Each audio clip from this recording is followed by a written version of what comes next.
Alex Mercer had just crawled out from under the twisted remains of what used to be the forward observation post when he realized the universe might have a sense of humor, or at least, that it enjoyed throwing him into improbable situations. He dusted off a smear of cosmic dust and muttered, "Next time someone tells me to volunteer for routine recon, remind me to bring a coffin, or at least a bigger snack." The planet's orange haze glinted off the shattered metal around him, and somewhere in the distance, a rogue drone buzzed lazily, presumably reconsidering its life choices. Then the ship arrived. Not a conventional craft, mind you. It appeared from nowhere, a silver arc slicing through the sky as if the laws of aerodynamics had been politely informed they were optional. The landing was graceful, almost theatrical, and Alex, still sprawled like a half-baked pancake, squinted upward. A hatch opened with a soft hiss, and out stepped a figure that defied his immediate capacity for rational thought. She looked human at first glance, tall, slender, with hair like molten obsidian, and eyes that caught the dying light in strange, playful ways. But then the ears hit him. Long, delicate, impossibly elegant ears that tapered to subtle points, quivering with the precision of sensors. They twitched in the breeze, scanning him like he were a particularly interesting specimen in a zoo that occasionally offered free snacks. "Lieutenant Alexander Mercer?" she asked, her voice smooth but carrying an accent he couldn't place, an accent that made English sound like it had always been meant to bend in impossible ways. "I am Lyria." She inclined her head and the ears shifted, measuring him again, and Alex felt a prickle of unease under the humor that usually insulated him from alien encounters. "I have a proposition." He sat up slowly, attempting to look casual, which was difficult given he was kneeling on broken concrete and holding what might have once been a lunch tray as a shield. "Let me guess. You're here to recruit me for a classified mission, blow up something important, or sell me an intergalactic timeshare." His humor was instinctive. It always was. He realized, embarrassingly, that he probably sounded like a nervous sitcom character in an epic tragedy. "No," she said, tilting her head again, and the ears gave a subtle shiver that made him blink. "I wish to marry you." Alex paused mid-chew on his metaphorical snack. "Wait, you want to marry me?" His voice pitched higher than he intended, which was unhelpful. Okay, did I miss a memo? Is this one of those alien dating apps, find your galactic soulmate trademark? Because I didn't even swipe right. Lyria's expression remained composed, though the faintest twitch of her ears betrayed amusement, or maybe confusion. "It is a matter of survival for my species. Please, do not mistake my seriousness for jest." Alex rubbed his face. "Right, survival, sure, that's a casual." He looked around, half expecting a hidden camera. "So, let me get this straight. You show up, gorgeous ears and all, declare that I'm apparently the key to keeping your species alive, and now I'm supposed to say yes." "Yes," she replied simply. And there it was, the calmest, most absurdly polite ultimatum he'd ever encountered in his life. Over the next hour, Alex learned more than he thought human psychology could comfortably digest. Lyria's people were dwindling, her society teetering on the edge of extinction because of a genetic anomaly that only an interspecies bond could correct. As she spoke, the ears continued to move subtly, like they were conducting a silent orchestra of emotion and analysis. Alex found himself cracking jokes despite the gravity. "So, if I agree I get a spaceship, free snacks, lifetime supply of ear twitches." Lyria paused, ears tilting curiously. "You may consider my species' form of humor unusual." Alex grinned. "Unusual, that's putting it mildly. I mean, look at me. I survived 3 drone ambushes today, and now I'm negotiating marriage with a woman whose ears could probably read my thoughts better than I can read a menu." As they talked, Alex began to notice the little quirks of her world. The ship responded to her moods, lights shifting subtly when she laughed or frowned, corridors bending slightly to accommodate her presence, defying physics like the universe had a flexible sense of propriety. He stumbled down one hallway and bumped into a floating panel, which politely apologized in a mechanical whisper, and he almost laughed out loud. Despite the absurdity, Alex felt a spark of curiosity. Who was this woman beyond the long ears and the impossible proposal? She carried herself with a mixture of grace and awkwardness, like someone who had mastered courtly etiquette, but had never fully learned how to interact with someone entirely unpredictable. Her eyes, sharp and luminous, sometimes softened, revealing flickers of vulnerability that made Alex hesitate before making his next joke. When the first night aboard her ship fell over the planet, Alex found himself on the observation deck, staring at stars that felt close enough to touch. Lyria appeared beside him, the ears brushing almost against his shoulder. "You are silent," she noted. "I'm just processing," Alex said. "You show up, talk about saving your species, and somehow I'm supposed to sleep on it like it's a normal Monday night." She tilted her head, ears twitching. "Your humor is endearing. Perhaps it is a survival trait." Alex chuckled. "Or maybe it's just my coping mechanism for insane situations. Could go either way." A drone patrolled past the observation window, a silent, vigilant eye in the void, and Alex realized that the stakes were as high as they were ridiculous. Somewhere between interstellar diplomacy, survival imperatives, and the sheer absurdity of agreeing to marry a woman whose ears could sense every micro-expression, he felt a strange thrill. By the end of the night, he had not said yes. He had not said no. He had, however, begun to feel something unfamiliar, a mix of awe, intrigue, and reluctant affection for a woman who had arrived like a comet, bright and uncontainable, into his carefully regimented world. Somewhere deep inside, he knew the choice would not be as simple as signing a contract. The universe, it seemed, had not just thrown him into danger, it had thrown him into possibility, and for the first time in a long while, Alex was ready to consider it. Humor, as always, remained his lifeline. "Well," he muttered, glancing at her ears twitching in the starlight, "if this is what the universe looks like when it wants me to date an alien, I guess I'm ready to see the sequel." And Lyria, for the first time, allowed a small, almost imperceptible smile to curl her lips, ears flicking with what Alex decided, perhaps incorrectly, was approval. The spacecraft hummed like a living thing, a low, resonant purr that vibrated through the floor beneath Alex's boots. He leaned against a rail, watching the stars stretch into streaks of light as the ship slipped through hyperspace with a grace that made every human-engineered cruiser he had ever seen look like a clunky toy. "You know," he muttered, "if anyone had told me yesterday that I'd be hurtling through space with a woman whose ears are more sensitive than my entire platoon, I'd have asked for a transfer." Lyria glanced at him from across the control deck, her long ears quivering in what he assumed was amusement. "Do humans often speak so, continuously when they are uneasy?" she asked. Her voice had the same serene cadence as before, but this time Alex caught a flicker of amusement behind the polished formality. "Only when confronted by the possibility of being responsible for the survival of an entire alien species," he said, raising his hands. "Otherwise, I'm actually very quiet and brooding, like a space cowboy if you ignore all the drama." The first thing Alex noticed when the ship entered the orbit of Lyria's planet was that it didn't orbit in a conventional manner. The planet rotated lazily, its surface a mosaic of turquoise oceans and shimmering metallic forests that bent light in ways that made him question if his eyes weren't playing tricks. "Are those forests made of metal?" he asked, squinting at the glinting canopy below. "Organic and metallic," Lyria replied, tilting her head. Her ears twitched like twin weather vanes.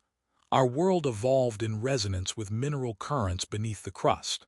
It sustains life differently than your homeworld. You may feel disoriented at first." "Disoriented," Alex repeated.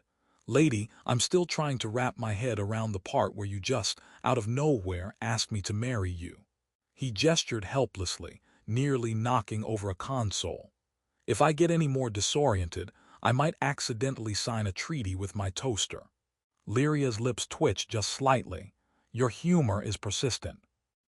The descent through the planet's atmosphere was less a controlled landing than a gentle suggestion by gravity, as if the world itself welcomed them. The ship's hull shimmered, adjusting to the magnetic currents of the environment, and Alex stumbled in mock panic. "I think it's alive," he shouted, "or it's trying to swallow me. Either way, I call dibs on the co-pilot seat." Lyria, unbothered, gestured to a platform that extended like a silver tongue from the ship. "We have arrived. Please remain upright. Some surfaces are reactive to body weight." Alex's boots touched the platform, and immediately the floor beneath him shifted. Panels rose and fell, creating a staircase where moments before there had been nothing. He tripped, arms flailing, and managed to catch himself on a railing that wasn't actually there. Gravity had just decided to help him along. "Okay," he muttered. "Either I'm hallucinating, or this planet has a sense of humor too." "You may find our flora and fauna unpredictable," Lyria said, ears twitching. "Caution is advised." As they walked through the first city, Alex noticed everything glimmered slightly, as though the buildings themselves were aware of his presence. Holographic inscriptions danced in midair, offering polite greetings, and a small hovering creature zipped past, chirping in what sounded suspiciously like a kazoo. "So," Alex said, sidestepping the creature, "do these things bite, or are they just trying to humiliate me?" "They are harmless," Lyria assured him, "though they may be mischievous." Alex followed, muttering, "Mischief, great, just what I need. Alien raccoons with lasers." The city's inhabitants regarded him, with a mixture of curiosity and caution. They resembled humans, but each bore subtle differences: slightly elongated limbs, eyes that reflected starlight, and ears that twitched in unison with Lyria's. He tried to bow politely and ended up knocking over a hovering tea tray, eliciting a few chuckles from the crowd. Lyria's ears twitched sharply and she whispered, "Your social grace is unique." "Unique? That's one way to put it," Alex said, bowing again, this time less like a drunk sailor and more like someone trying not to destroy the social fabric of an entire planet. They arrived at a grand hall, suspended above a waterfall of liquid light that defied conventional physics, and Lyria explained the stakes. Her species required a compatible genetic partner to perform a ritual that could ensure the survival of her people. Alex blinked. "Compatible how? Like my blood type, or like I have to be able to survive their karaoke nights?" "You may wish to take this seriously," Lyria said, though her ears twitched in a way that suggested she understood his humor better than he did. "Sirius is my middle name," Alex said, "though full disclosure, it's usually reserved for taxes and avoiding death." The council of her people arrived, each figure more alien than the last, but all sharing the subtle grace and long ears of Lyria. They were polite, composed, and exuded an aura of authority that made Alex feel like he had wandered into a museum where the exhibits could judge him. "Ah," he said under his breath, "and here I was worried I wouldn't get enough public humiliation today." The negotiations were tense, though punctuated by absurdities. At one point, Alex tried to demonstrate a human military tactic and accidentally set off a small holographic fireworks display. The council didn't know whether to be impressed or offended, and Alex muttered, "Well, if I can't win them over with charm, maybe I'll dazzle them with pyrotechnics." Through the day, Alex began to understand Lyria more. Her humor was dry, subtle, and often buried beneath layers of formality. She was patient when he stumbled, both literally and socially, and she often used her ears to convey what words couldn't. Subtle twitches signaling curiosity, amusement, or disapproval. Alex found himself watching them unconsciously, trying to read her moods, and discovering that each shift was like watching the wind ripple across water. At night, he found himself on a balcony overlooking the city, marveling at the liquid-light waterfalls that stretched across the horizon. Lyria joined him, her ears catching faint currents of energy that he didn't understand. "This planet," he said softly. Makes me feel like everything I knew about reality was a polite suggestion. It is our way, she replied. Our world is alive with resonance. You will grow accustomed to it. I doubt it, Alex said, grinning. But if it means surviving your species and maybe learning to survive karaoke night with alien raccoons, I guess I'll try. Lyria's small, rare smile tugged at the corners of her lips, ears flicking once in acknowledgement. For the first time, Alex felt the strange thrill of connection. An improbable, absurd, yet deeply compelling bond forming amid interstellar politics, exotic landscapes, and an entirely new species. Humor and danger danced together, and somehow, Alex realized that he was already caught in a web of cosmic stakes that were too intricate to unravel alone. By the time he retired to his quarters aboard her ship, Alex had not agreed to marry her yet, nor had he refused. But he found himself thinking about the long ears, the subtle humor, and the vastness of the universe, in a way that made him wonder if survival, duty, and love might just be interconnected threads, woven into a tapestry he was only beginning to glimpse. And he made a mental note to pack extra snacks next time. Alex Mercer stood at the edge of the ceremonial platform, the cascading streams of liquid light painting the city below in ripples of gold and violet. Lyria's long ears twitched nervously behind him, a rhythm he had learned to read like a weather vane, signaling excitement, caution, or subtle amusement. You know, he muttered, shifting from foot to foot, I never thought I'd spend my life on a platform suspended over a waterfall of glowing goo, negotiating my marriage to an alien woman to save her species. But hey, normal Monday, right? Lyria's lips quirked in a rare smile, ears flicking. You humans have a strange approach to tension. Humor, it is adaptive. Alex grinned, feeling the absurdity of the situation pulse through him. He had been nervous at first. Who wouldn't be? When the fate of an entire species depended on agreeing to a marriage proposal that had seemed impossible just days ago. But he had learned patience, diplomacy, and something more unexpected. That humor could ease even the weightiest cosmic burdens. The council had gathered, their forms hovering slightly above the platform, long ears like shimmering antennas attuned to every shift of mood. Each council member projected a subtle resonance field, a display of their authority and their people's expectations.